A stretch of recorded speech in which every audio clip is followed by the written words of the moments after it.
नमस्कार, spoken English Mithilesh Tiwari YouTube channel में आपका स्वागत है। आज हम आपको इंपरेटिव सेंटेंस जो आज्ञा, विनय, प्रार्थना अर्थात आज्ञार्थक वाक्य कहलाता है उसके बारे में हम बात करेंगे। लेकिन यहाँ पर जो शुरुआत होगी वो वर्ब की फर्स्ट फॉर्म से नहीं होगी, जबकि इंपरेटिव सेंटेंस में वर्ब की फर्स्ट फॉर्म से वाक्य की शुरुआत होती है। तो यहाँ पर जो है हम आज यूज ऑफ शैल की बात करेंगे। तो यूज ऑफ शैल में जो अर्थ देगा ऊ का देगा, ए का अर्थ देगा। यही शैल ऊ और ए का अर्थ देगा, न कि गागेगी का अर्थ देगा। इसको हम बताएंगे और ये शैल सभी सब्जेक्ट के साथ प्रयोग में आएगा।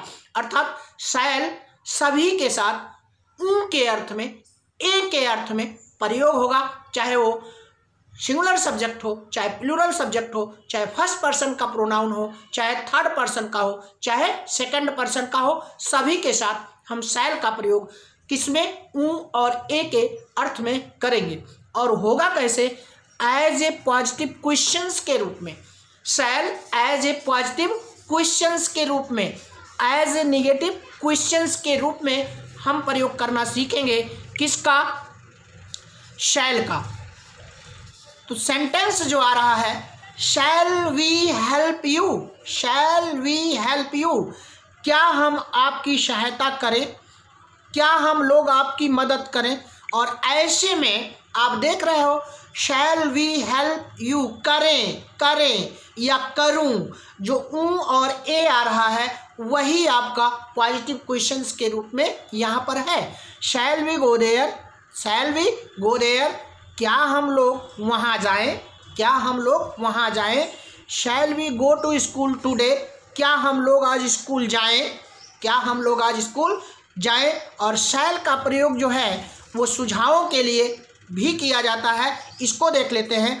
जैसे शैल आई ओपन द गेट, क्या मैं दरवाज़ा खोल दूँ, क्या मैं दरवाज़ा खोल दूँ। तो शैल आई ओपन द गेट, ये सजेशन के रूप में, सुझाव के रूप में शैल का प्रयोग यहाँ पर किया गया है और ऊ के रूप में भी किया गया है।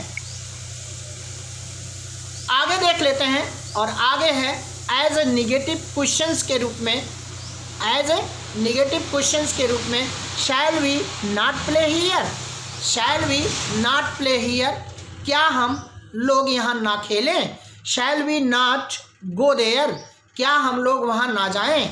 Shall we not help you, क्या वह आपकी सहायता ना करे। शैल वी नॉट कम इन, क्या वह अंदर ना आए। तो एज ए निगेटिव क्वेश्चंस के रूप में शैल का प्रयोग यहाँ किया गया है। शैल सी नॉट सिंग ए सॉन्ग, तो देख रहे हैं आप शैल ही, शैल सी, शैल बी सभी के साथ ऊ के अर्थ में, ए के अर्थ में शैल का प्रयोग किया जा रहा है। कैसे? एज ए पॉजिटिव क्वेश्चंस के रूप में, एज ए निगेटिव क्वेश्चंस के रूप में। किस में? इंपरेटिव सेंटेंस में। आगे देख लेते हैं और आगे शैल का अर्थ हम अवश्य, जरूर, निश्चित, निश्चित ही के रूप में देखेंगे। इस शैल का प्रयोग अवश्य, जरूर, निश्चित रूप से, निश्चित ही के रूप में हम शैल का प्रयोग करना अब सीखेंगे। तो ऐसी स्थिति में फर्स्ट पर्सन, सेकंड पर्सन के साथ जो है शैल का प्रयोग हम करते हैं। कब? जब अर्थ अवश्य, जरूर, निश्चित रूप से निकले तब।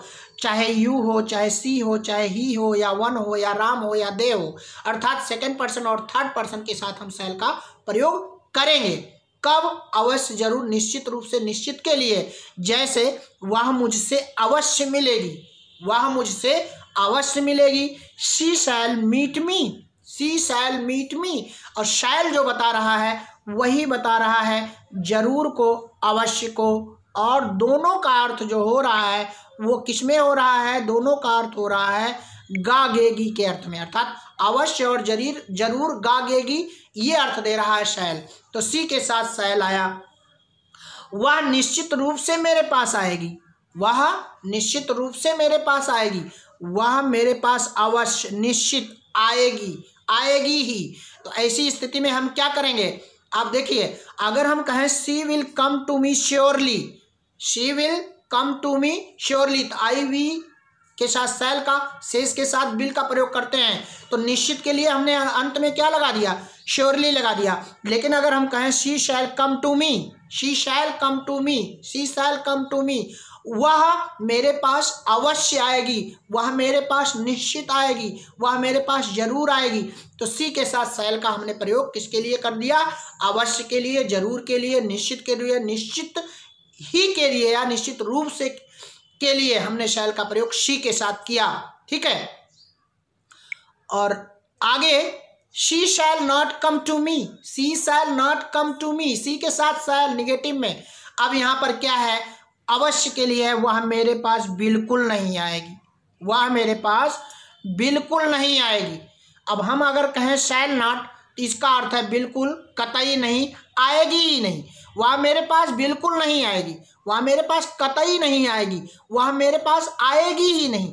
तो ऐसी स्थिति में shall not come to me, she shall not come to me हमने कर दिया। लेकिन अगला सेंटेंस देखिए, she will never come to me, she will never come to me, कभी नहीं, शैल किसका प्रयोग, नेवर का प्रयोग हो रहा है। तो शी विल किया हमने, बिल्कुल कतई नहीं के लिए हमने शैल का प्रयोग किया, लेकिन यहाँ कभी नहीं के लिए नेवर का प्रयोग, वह मेरे पास कभी नहीं आएगी, वह मेरे पास कभी भी नहीं आएगी, कभी नहीं आएगी।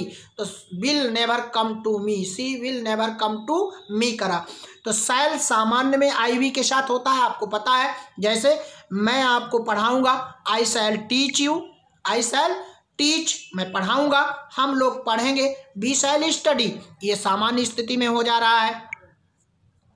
और अगर आगे देखें जनरल मॉडल रूल में, जनरल मॉडल रूल में तो विल का प्रयोग सभी के सब्जेक्ट के साथ हो रहा है, विल का प्रयोग सभी सब्जेक्ट के साथ बड़ी धड़ल्ले से हम लोग कर रहे हैं, चाहे आई हो, बी हो, यू हो, दे हो, सी हो, इट हो, वन हो, राम हो, सभी के साथ जनरल रूल मॉडर्न में हम सभी साथ विल का प्रयोग कर रहे हैं। लेकिन एक विशेष में देखें कि सेकंड पर्सन और थर्ड पर्सन के साथ, सेकंड पर्सन और थर्ड पर्सन के साथ शैल का प्रयोग हम करते हैं। तो शैल का जो प्रयोग होगा वो किसके लिए होगा, कमांड के आदेश के रूप में होगा, कमांड या आदेश के लिए होगा। You shall sit outside the office, you shall sit outside the office, outside of the office या आउटसाइड द ऑफिस, आप लोग दफ्तर के बाहर बैठेंगे। तो शैल का प्रयोग हमने यू के किया क्योंकि ये कमांड है, ऑर्डर है, आदेश है। तो ही सी के साथ थर्ड पर्सन चाहे सेकंड पर्सन हो, सभी के साथ शैल कमांड के लिए, आदेश के लिए, आज्ञा के लिए। जैसे ही शैल गो देयर एट वंस, वह वहाँ तुरंत जाएगा, वह वहाँ तुरंत जाएगी। तो ऑर्डर या कमांड है यहाँ पर शैल, और ये भाग जो है गलती से आ गया है, क्षमा चाहते हैं हम आपसे। आगे देख लेते हैं, और आगे है कि प्रॉमिस के लिए शैल का प्रयोग किया जाता है सेकंड पर्सन और थर्ड पर्सन के साथ। तो he shall be awarded, he shall be awarded, वादा और प्रतिज्ञा है कि उसे अवश्य पुरस्कृत किया जाएगा, पुरस्कार दिया जाएगा। तो दिया जाएगा, वादा के लिए शैल आया, और थ्रीटेंड के लिए, धमकी के लिए जो है, या कंडीशनल शर्त बताने के लिए यदि का जब प्रयोग होता है तब भी हम शैल का प्रयोग करते हैं। ठीक है, थर्ड पर्सन और किसके साथ, सेकंड पर्सन के साथ। जैसे if you do this, if you do this you shall be dismissed. तो if you do this, comma लगाया, इफ का अर्थ है अगर या यदि। ठीक है, और बनेगा क्या, ये बनेगा if present simple plus future simple बनेगा, if plus present simple plus future simple बनेगा। और इफ का अर्थ होगा यदि या अगर। If you do this you shall be dismissed, comma रहेगा। दोनों पद में गा गे घी आएगा, लेकिन पहला पद प्रेजेंट में बनेगा और दूसरा फ्यूचर में बनेगा, इसको आप ध्यान रखिएगा। यदि तुम यह करोगे तो तुम्हें निकाल दिया जाएगा। If you do this present indefinite की सिंपल है, और यू शैल बी डिसमिस्ड ये फ्यूचर इंडेफिनिट में है, पैसिव में बनाया गया, डिसमिस्ड, निकाल दिया जाएगा। अगला देख लेते हैं, he shall be, he shall be, he shall be punished if he does it again, he shall be punished. और उसके बाद कामा नहीं है, इतना ध्यान रखिएगा, कामा यहाँ पर कहीं भी नहीं लगा, ही शैल बी पनिश्ड, और इफ कनेक्टर के रूप में है, कंजक्शन के रूप में जोड़ दिया, अर्थात इधर भी कर सकते हैं। अगर आप इफ से जोड़ेंगे तो प्रेजेंट में आएगा और बाद वाला फ्यूचर में आएगा। अगर आप फ्यूचर में करेंगे, इफ का प्रयोग करेंगे कनेक्टर का, वहाँ कॉमा नहीं होगा, तब वहाँ पर अगला पद जो होगा प्रेजेंट इंडेफिनिट में आएगा। यदि वह इसे दोबारा करेगा तो उसे दंडित किया जाएगा। शर्त है तो पहला पद प्रेजेंट में, दूसरा फ्यूचर में, या पहला पद फ्यूचर में, दूसरा प्रेजेंट में। ऐसा कंडीशनल में हम कब करते हैं? थ्रीटेंड में करते हैं। ठीक है, कंडीशनल में शर्त बताने के लिए करते हैं। और आगे है डिटर्मिनेशन के लिए, दृढ़ संकल्प के लिए, यू शैल गो देयर, आप वहाँ अवश्य जाओगे, आप वहाँ अवश्य जाओगे, आप वहाँ जाओगे ही। डिटर्मिनेशन है, दृढ़ संकल्प है, यू के साथ शैल आया। वैसे सामान्य में यू विल गो देयर, आप वहाँ जाओगे, लेकिन यू विल गो देयर की सामान्य हो गया, और अगर आप डिटर्मिनेशन में आओगे यू शैल गो देयर हो जाएगा, आप वहाँ अवश्य जाओगे। संकल्प है ये, यू शैल गो देयर, आप वहाँ अवश्य जाओगे, यू विल गो देयर, आप वहाँ जाओगे। तो शैल लगाया, क्या हो जाएगा? अवश्य आया, दृढ़ संकल्प दे करके आया।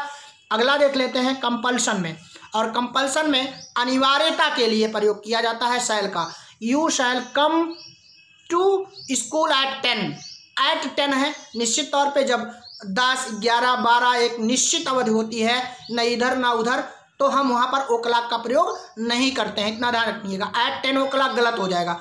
You shall come to school at 10, आप 10 बजे ही स्कूल आएंगे, आप 10 बजे ही स्कूल आओगे, आप 10 बजे स्कूल अवश्य आओगे।